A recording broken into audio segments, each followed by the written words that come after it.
ଅଭିଜିତ କୁ ହରାଇବା ପରେ ଅଧୈର୍ଯ୍ୟ ଅଭିଜିତଙ୍କ ପୁଅ କାନ୍ଦି କାନ୍ଦି କାନ ଧରି କହୁଛନ୍ତି, ବାପା ମୁଁ ଆଉ ଜୀବନରେ କେବେ ବି ଭୁଲ କରିବିନି।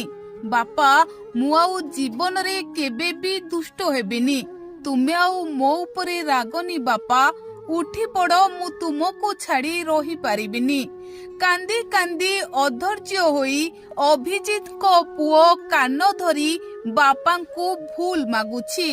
ଆଉ କାନ ଧରି କହୁଛି, ବାପା ମୁଁ ଆଉ ଜୀବନରେ କେବେ ବି ଭୁଲ କରିବିନି କି ଦୁଷ୍ଟ ବି ହେବିନି। ହେଲେ ତୁମେ ଉଠି ପଡ଼ ବାପା, ମୁଁ ତୁମକୁ ଛାଡ଼ି ବଞ୍ଚି ପାରିବିନି।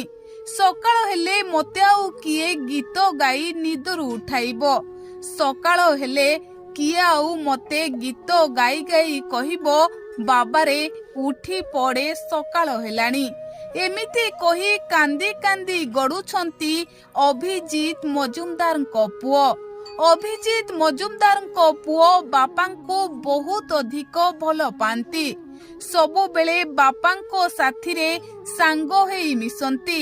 ଆଉ ଅଭିଜିତ ମଧ୍ୟ ତାଙ୍କ ପୁଅଙ୍କୁ ନିଜ ଜୀବନଠୁ ଅଧିକ ଭଲ ପାଆନ୍ତି।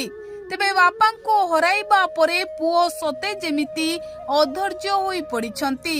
ବାପାଙ୍କୁ ହରାଇବା ପରେ କାନ୍ଦି କାନ୍ଦି ପୁଅ କାନ ଧରି କହୁଛି, ବାପା ତମେ ଉଠି ପଡ଼, ମୁଁ ଆଉ ଜୀବନରେ କେବେ ବି ଦୁଷ୍ଟ ହେବିନି କି ଭୁଲ ବି କରିବିନି।